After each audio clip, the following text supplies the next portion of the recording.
کرتے ہیں، کہتے ہیں چار مسلک چاروں برحق. کس کا؟ امام ابو حنیفہ کا، امام شافعی کا، امام مالک کا، احمد ابن حنبل کا. چار مسالک ہیں، چاروں برحق. محمد الرسول اللہ کا مسلک کہاں گیا؟ صفحہ ہستی سے مٹا دیا. وہ شروع سے تھا، اس وقت سے تھا جب جبریل اقرأ بسم ربک الذی خلق لے کر اترا تھا. یہ اس مسلک کی بنیاد تھی، یہ پہلی آیت تھی، اور اس کا اختتام احکام کے لحاظ سے اس آیت نے کر دیا، الیوم اکملت لکم دینکم واتممت علیکم نعمتی ورضیت لکم الاسلام دینا. یہ دین محمدی تھا جو حنفیت سے پہلے تھا، شافیت سے پہلے تھا، مالکیت سے پہلے تھا، حنبلیت سے پہلے تھا، جس پر چلنے کی وجہ سے آسمان سے اللہ کے نبی کو یہ پیغام ملا، ابو بکر فی الجنہ، عمر فی الجنہ، عثمان فی الجنہ، علی فی الجنہ، طلحہ فی الجنہ، زبیر فی الجنہ، سعید فی الجنہ، سعد فی الجنہ. عبد الرحمن ابن عوف اور ابو عبیدہ بن جراح کے بارے میں ارشاد ہوا یہ بھی جنتی. وہ مسلک تھا یا نہیں جو نبی کے زمانے؟ اچھا، نبی کے زمانے میں صحابہ حنفی تھے، نقشبندی تھے، قادری اور چشتی تھے؟ بولیے نا. سہروردی تھے، رضوی تھے؟ نہیں. کون تھے؟ محمدی علیہ الصلات والسلام. حضرت معاویہ رضی اللہ تعالیٰ عنہ حضرت عبداللہ ابن عباس سے سوال کرتے ہیں، علوی ہو یا عثمانی ہو.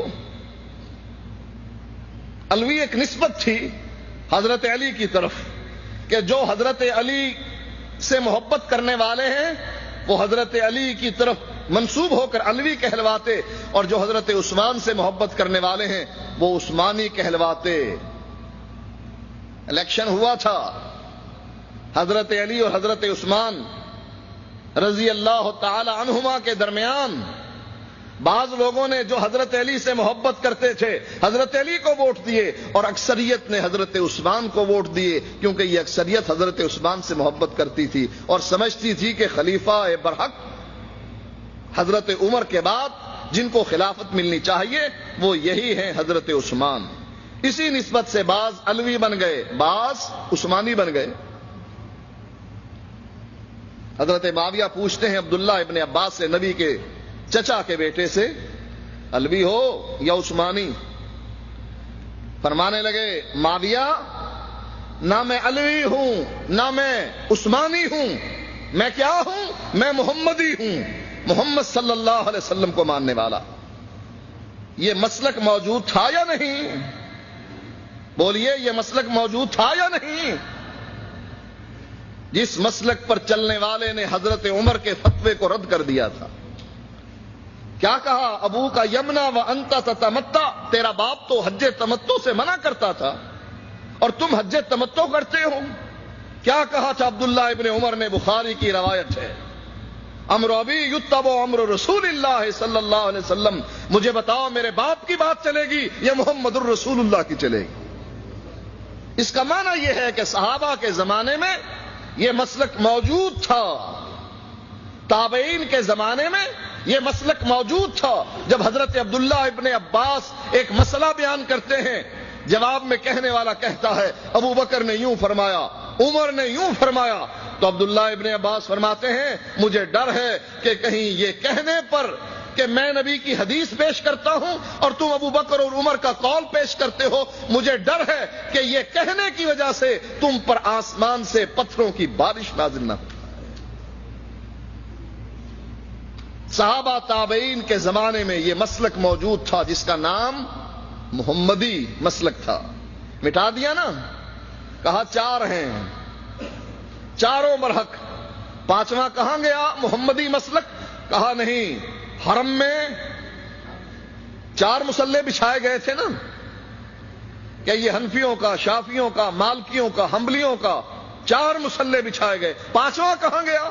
کہا نہیں، اس کو مٹا دو صفحہ ہستی سے.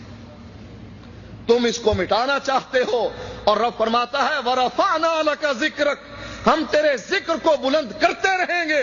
جہاں اشہد اللہ الہ الا اللہ آئے گا وہاں اشہد ان محمد رسول اللہ بھی آئے گا. دنیا مٹانا چاہے یہ مسلک مٹ نہیں سکتا. اللہ کے نبی فرماتے ہیں لا تزال طائفۃ من امتی، میری امت میں سے ایک گروہ ہمیشہ حق پر رہے گا. نبی کے زمانے میں بھی، صحابہ اور تابعین کے زمانے میں بھی، تبع تابعین کے زمانے میں بھی، ائمہ دین مفسرین محدثین کے زمانے میں بھی ایک گروہ ہمیشہ حق پر رہے گا. یہ حدیث ہے جس پر محدثین فرماتے ہیں، امام بخاری فرماتے ہیں، یزید ابن ہارون فرماتے ہیں، علی ابن مدینی فرماتے ہیں، دیگر محدثین جس کے اقوال کو خطیب بغدادی نے فضائل اہل حدیث کے نام پر جمع کیا ہے. کیا فرماتے ہیں کہ اس سے مراد، بلکہ احمد ابن حنبل نے فرمایا اگر اس سے مراد اہل حدیث نہیں تو مجھے کوئی علم نہیں کہ اس سے کون مراد ہے. یہ مسلک اس وقت بھی موجود تھا جب قرآن اترا، اور اس وقت بھی موجود رہے گا جب عیسیٰ علیہ السلام اتریں گے، جب قیامت آئے گی اس وقت بھی یہ مسلک اسی طرح زندہ رہے گا. اور آپ جیسے اس مسلک کو زندہ کر رہے ہیں اس زمانے میں بھی لوگ اس مسلک کو زندہ کرتے رہے. ہمارے مسلک کی سچائی قرآن کے پاروں میں بکھری پڑی ہے. کیا فرماتا ہے اللہ تعالی؟ وما ارسلنا من رسول الا لیطاع باذن اللہ. میں انبیاء کی جماعت کو بھیجتا ہی اسی لیے ہوں کہ اس کی اتباع کی جائے.